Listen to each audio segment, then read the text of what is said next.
Look at you. The maid's toddler pointed.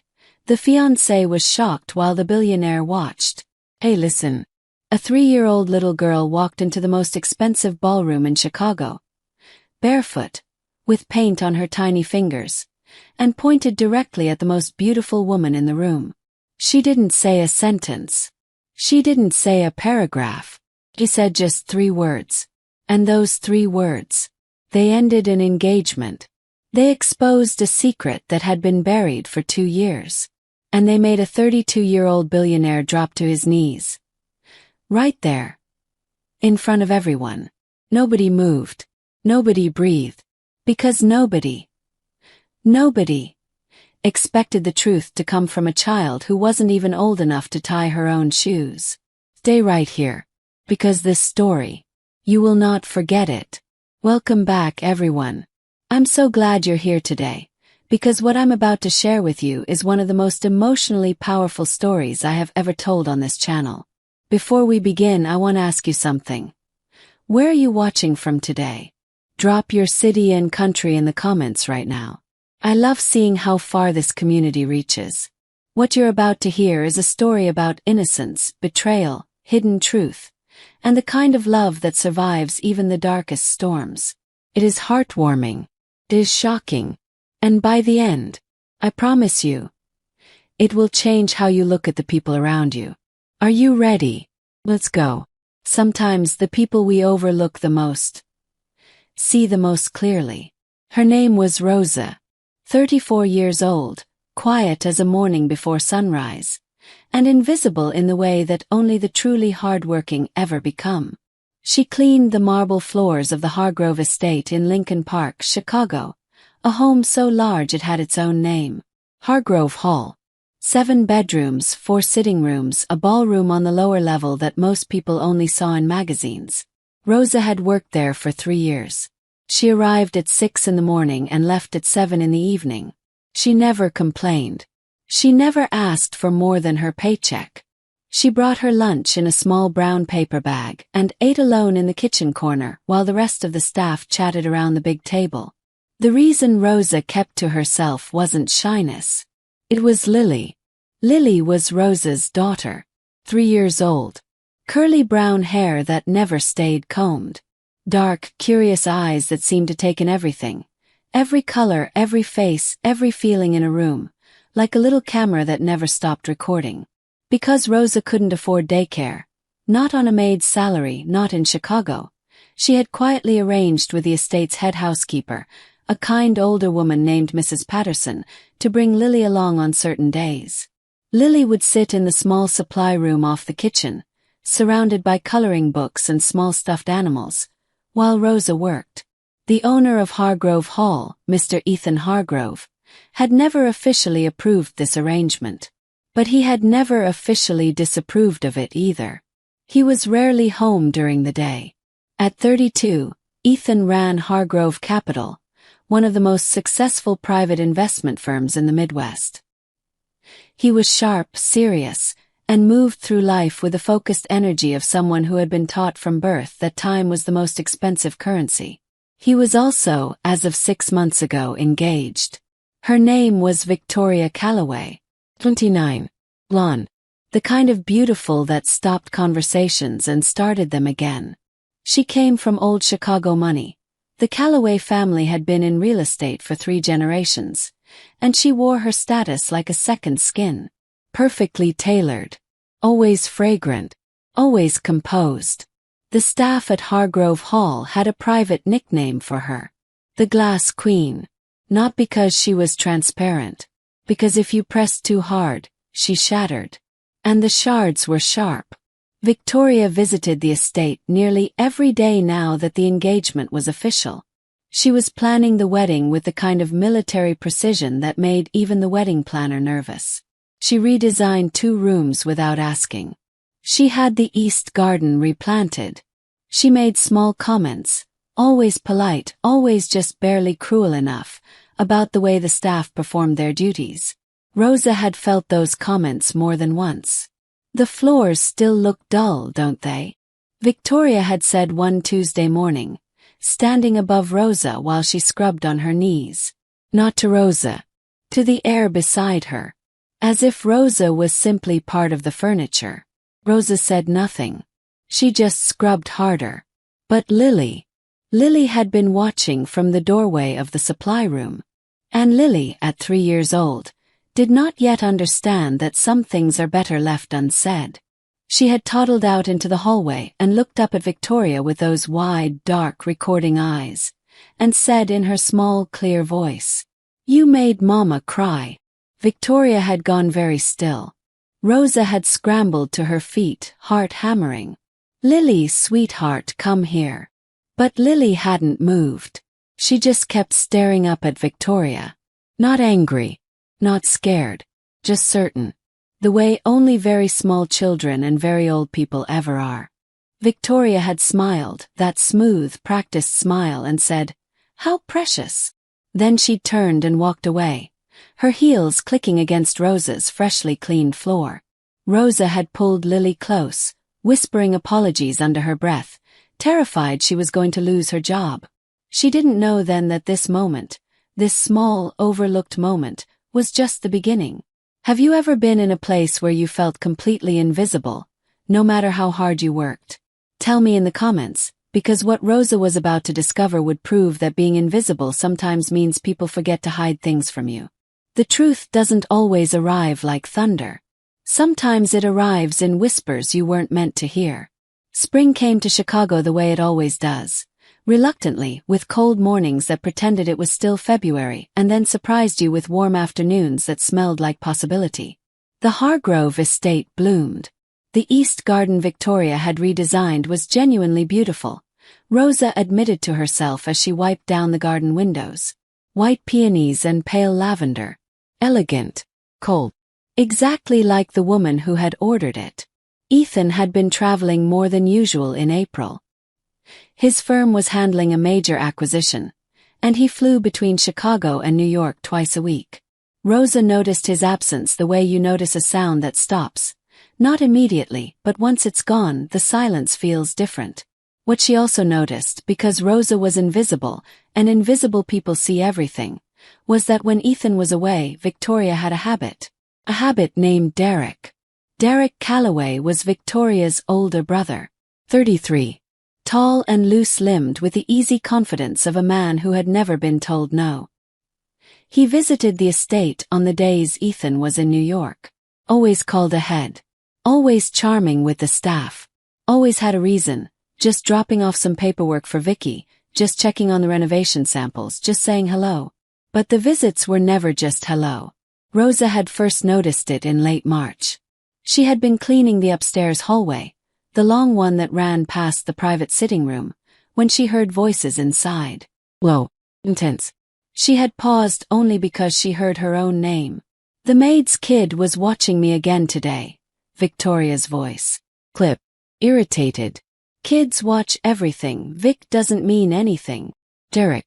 "She makes me uncomfortable. That child looks at people like she knows something." "You're paranoid." "I am careful," Victoria had said. "There's a difference." Rosa had moved on quickly, quietly, heart beating strangely.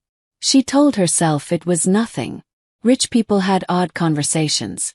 She had work to do. But the unease stayed. And then came the afternoon in late April that Rosa never spoke about to anyone. Not for weeks. She had returned to the estate at 4 p.m. after a midday appointment for Lily's pediatric checkup. She had entered through the side staff entrance, which bypassed the main foyer entirely. She had expected the house to be quiet. Ethan was in New York. Mrs. Patterson had the day off. The house wasn't quiet. She heard voices from the study on the ground floor. The door was open 2 inches. She wasn't trying to listen. She was simply walking past. But what she heard froze her in the hallway. Victoria's voice. "He can't find out before the Dawson deal closes. If Ethan pulls the capital now, my father loses everything." "Everything, Derek." "Derek. Then keep him happy until June. That's 8 weeks." Victoria. "And after June?" "Was." "Derek. After June you'll have the Hargrove name." And the prenup your father's lawyer buried in that document package. Ethan hasn't even had his own attorney review it yet. Victoria. He trusts me. Derek. Exactly. Rosa stood in that hallway for what felt like a very long time. Then Lily tugged her hand. She'd been standing beside her the whole time, quiet as a shadow, and whispered, "Mama, why are you standing still?" Rosa looked down at her daughter. Those dark recording eyes. She pressed her finger gently to her lips. Then she walked them both back to the supply room and closed the door softly behind them. She sat on the small stool she kept in there and stared at the wall. She had just heard something that could destroy a man's life. Or save it. What would you do if you accidentally discovered that someone was being used and betrayed by the person they loved most? Would you speak up, even if it cost you everything? Think about that. Because Rosa was about to face exactly that choice. She had every reason to stay silent. She chose something harder. For 2 weeks, Rosa carried what she had heard like a stone in her chest. She cleaned floors. She polished windows. She watched Victoria glide through the estate with her wedding binders and her cool smiles and her way of making every room feel slightly smaller. She watched Ethan come home from New York with tired eyes and a warmth in his face that appeared only when Victoria was near, a warmth that Rosa recognized painfully as genuine. He loved her. He actually loved her. And Victoria knew it, and was using it like a key. Rosa thought about her own life. She thought about what happened to maids who accused billionaires' fiancés of financial conspiracy. She thought about Lily's daycare costs, about her small apartment in Pilsen, about the fact that this job was the most stable thing she had built in 5 years of hard, quiet work. She thought about all of that. And then she thought about Ethan Hargrove. Not the billionaire. Not the employer. The man she had watched over 3 years. Be genuinely kind in ways he clearly didn't think anyone noticed. The man who had once, without comment, left an extra week's pay in her envelope after she'd missed 2 days with a sick Lily. The man who remembered Mrs. Patterson's birthday every single year and bought her the same kind of lemon cake from the same bakery in Old Town because he'd learned once that it was her favorite and never forgot. That man. Rosa knew that kind of goodness was rare. She also knew she couldn't protect it and protect herself at the same time. She chose him. She wrote everything down, date, time, exact words as best she remembered them, on 2 sheets of notebook paper. She sealed them in an envelope and wrote private, for Mr. Hargrove only on the front in her careful handwriting. And then she walked to Mrs. Patterson's office and handed it over with instructions to deliver it by hand, privately, only to Ethan. Then she went back to work. She told herself she had done the right thing. She also quietly began updating her resume that night, because she was almost certain she had just ended her career at Hargrove Hall. What Rosa didn't know, couldn't have known, was what Ethan did when he opened that envelope. He read it twice. Then he sat very still in his office for 47 minutes. Then he made 3 phone calls, to his personal attorney, to his financial advisor, and to a private investigator he had used once before for a business matter. He did not call Victoria.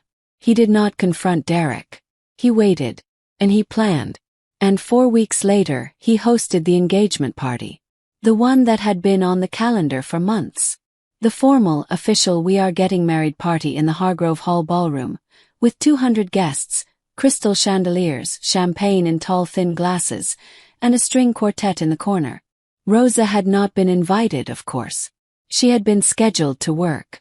She was in the kitchen at 7 p.m. when the party began, keeping Lily close, hoping to finish early and leave before things got too crowded.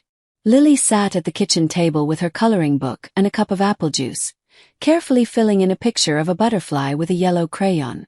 Rosa watched her daughter and felt something she couldn't name, a feeling somewhere between peace and dread. Then Mrs. Patterson appeared in the kitchen doorway, slightly breathless. "Rosa," she said, "Mr. Hargrove is asking for you." Rosa looked up. "For me?"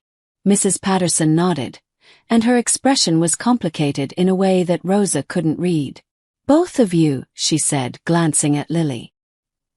"He said to bring Lily too." Rosa's hands went cold. She lifted Lily, who clutched her yellow crayon and looked around with bright, curious eyes. and followed Mrs. Patterson through the back corridor and toward the entrance to the ballroom. 200 people. Crystal light. The string quartet. And at the far end of the room, Ethan Hargrove stood next to Victoria, both of them watching as Rosa walked in through the side door.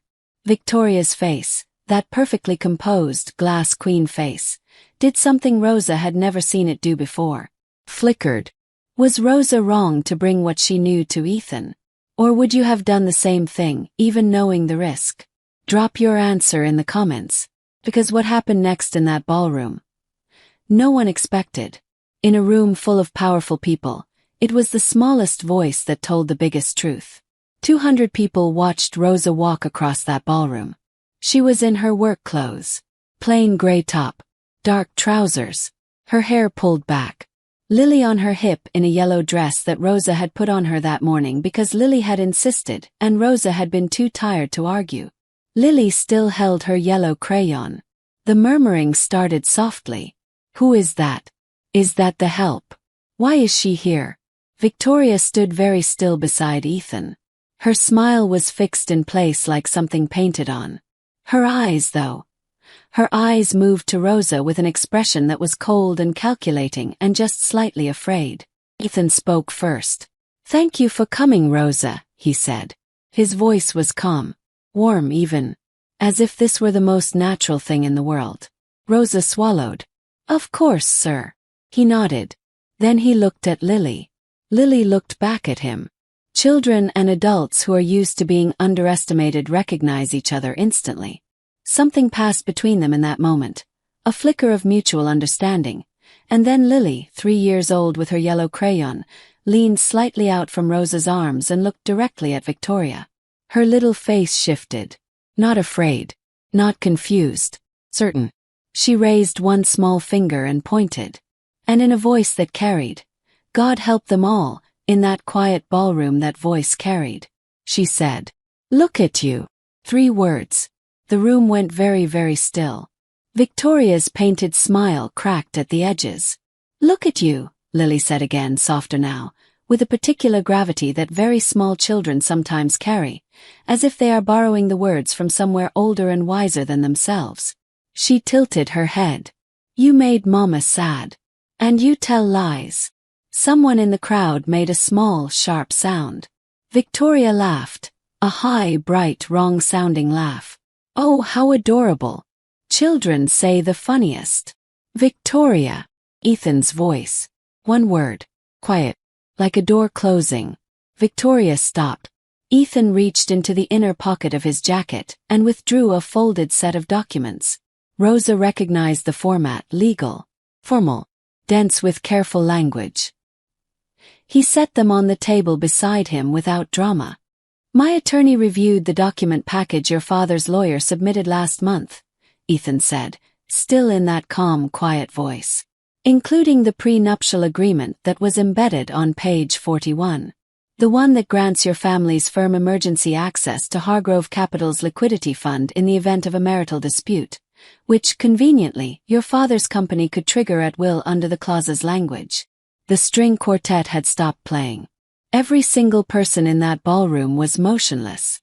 Ethan looked at Victoria for a long moment, and Rosa, watching him, saw something genuinely heartbreaking in his face. Not rage.